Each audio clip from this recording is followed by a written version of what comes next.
Hi everyone! Isang malawakang kaway-kaway Pilipinas kong mahal from Luzon, Visayas, and Mindanao. It's me once again, your very own Queen Manilyn. Bago natin simulan ang ating daily routine as a solo parent, single mom, and raketera, live wholesaler. Ano pa? Celebrity. Ayan. Kita nyo naman yung background ko, hindi pa na nakakapagsimula for today's live ng mga routine natin as nanay. I-share ko muna sa inyo mga kamamshi kung ano ba yung ginagawa ko at sinisikap kong gawin para sa sarili ko. Top 7 ito, hopefully umabot nga ng top 7. Ayan, so ito talaga nakita kong dapat ginagawa ng mga nanay at kailangan talaga natin gawin to maintain healthy mind, healthy body, and healthy soul. Ayan, dahil di ba pag nanay ka, nagli-level up na yung ano natin, yung brain, yung pagpo-focus ng mga nanay ng kababaihan. Kapag nanay ka na, nagpo-focus na kasi tayo sa mga, hindi naman sa negative, pero sa mga how to struggle, how to survive. Kasi hindi ka na nag-iisip para sa sarili mo, kundi para sa pamilya mo, buong pamilya mo. Pag nanay ka na, parang nakapasan mo na yung buong mundo. So, para gumaan yan, ito yung top 7 na kailangan gawin mo 3 times a day, o 3 times, ano yung gamot? 3 times a week o twice a week na ina-apply ko sa sarili ko sa ngayon. Oo, nagsastart akong i-apply sa sarili ko, nakakatulong siya, lalo na sa mga may panic disorder and anxiety na kagaya ko, sa mga moms na workaholic at yung mga feeling mo, ang bigat-bigat na bi. So, para gumaan yung dinadala mo, bi. Eto yon. So, huminga ng malalim, breathe in, breathe out. Ayan. Seryoso to ha, mukha lang comedy. Kasi pagka-komedyante ako. So, hinga. Importanteng huminga sa katulong ang paghinga ng malalim, ibuga. Ayan. Okay? And then, stretching muna. Huwag mong biglain yung sarili mo. Ayan. Kung binibigla mo kasi ang mga bagay-bagay, bestie, mahirap yan. Okay? Lalo na kapag nagkakaedad ang babae, yung ating katawan, yung ating katawan is nagiging marupok. Hindi lang puso, pati katawan nagiging marupok. Ayan, yung mga bagay na akala mo kaya mo pa, nung kabataan mo, minsan sa isip na lang yan, pero sa katawan, yung katawan natin, suko na. Kasi ako before, pagsipag ko lahat talaga. Ayan, so, nang kahapon lang, nagtanim ako. Hindi ko na kaya yung umupo ng matagal pag naglalaba or umupo ng matagal na nagtatanim. Naglalak na yung likod ko. So, kaya ito, hindi ka man makapag-workout o nahihiya ka mang mag-zumba sa plaza, yung mga pasumba ni Mayor. Sa bahay. Ayan, importante galaw-galaw. Ayan, stretching mo rin yung body mo. And galaw, shake. Ipagpag ang mga kinikim-kim na sama ng loob. Ayan, shake. Para importante kasi, yung ating circulation ng dugo natin. Ayan, na nagiging maganda yung daloy niyan. So, fly like ano tawag niya? Yan, lumipad ka ng malaya. Parang cockroach. Ayan. Cockroach, bird, parang bird. Tapos, bestie, pagkatapos mong mag-warm up, jogging lang. Kung wala ka ng time na mag-jogging, nalalayuan ka, hindi mo naman kailangan lumayo. Ayan, kahit mga 5 minutes ka lang magaganyan. Pero iba-ibahin mo naman ha. Hindi naman importante na may kabisuduhin kang step.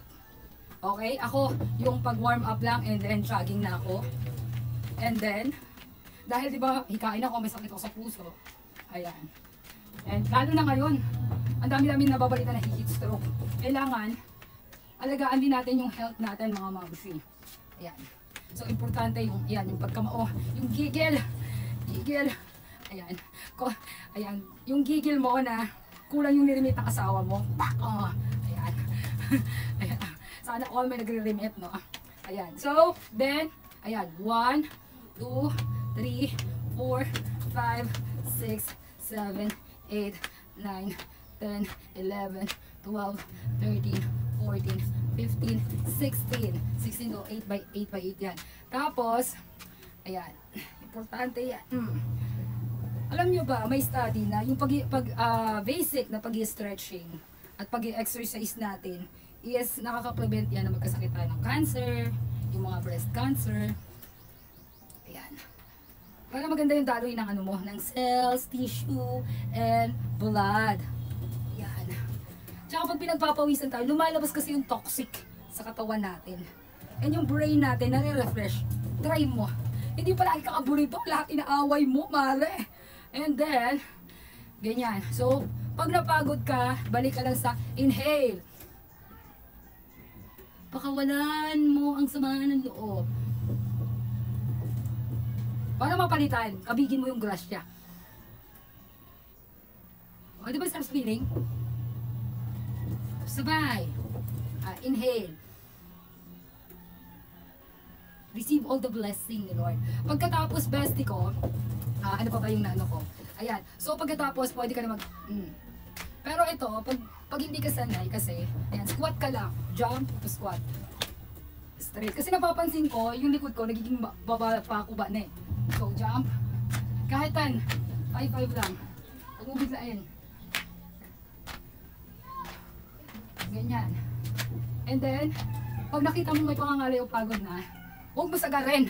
Kasi lahat ng sinasagad masakit.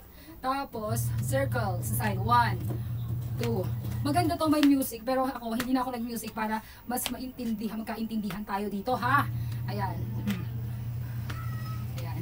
Kasi na-realize ko, habang nag-ano ako, kailangan ko eh. Kailangan to ng mga nanay. Para ma-maintain ang inyong sexy body. Ayan. And to promote healthy aging. Ayan. Pak, ganun lang. Pak. Okay? Kasi kung ano-ano yung tinitake mo, tapos hindi mo sinasabayan ng pagkilos, baliwala yan. Okay? Parang prayers yan. Kapag hindi mo sinabayan ng faith, ng pagkilos, baliwala. Ha? Ayan. Oh. Ayan. Ganun lang, para masaya ka lang. Ganyan. Yan. And then, ito lang yung madalas kong gawin, ha? Pero pwede mo naman baguhin. Ayan. 1. Parang nagsasagwan ka lang. Higher, higher, higher, higher. And meron din tayo pa big blessing. Wait lang. Yung luluhod ka, knee. Ayan. Ayan. Hindi nyo na makita kasi ang sikip na nandaan natin. Then, ikot mo lang yung bewang mo. Pahula ko para si Gladys Reyes lang. Ayan. O kita mo sarap sa piling pag pinagpapawisan ka. Kasi ang hirap ng panahon ngayon, yung init ngayon, hindi ko pala naranasan ng kabataan ko. Ngayon lang talaga ang init na sobrang init na nakakatakot. Kaya ako lumalabas ako gabi, aswang. Gabi o umaga-umaga. Yan. And then side, side, side, side, side. Mag-comment ka rin, bestie, kung ano yung daily routine mo na makakatulong sa mga kananayan, sa mga kamamshi na kagaya mo, especially single mom, para ma-maintain natin yung healthy body, magtulungan tayo. Kasi, kailangan maging malakas ka para sa mga anak mo, lalo na sa mga single mom and solo parents, dahil tayong inaasahan yan. Ikaw ang itinalaga ni Lord para mag-lead ng family, kaya be strong. And si Lord din ang magbibigay sa'yo ng strength. Okay? Ayan. That's all for today, guys. I hope you subscribe and I hope nakatulong sa inyo to. Mag-comment kayo kung nakatulong sa inyo, ha. Love you!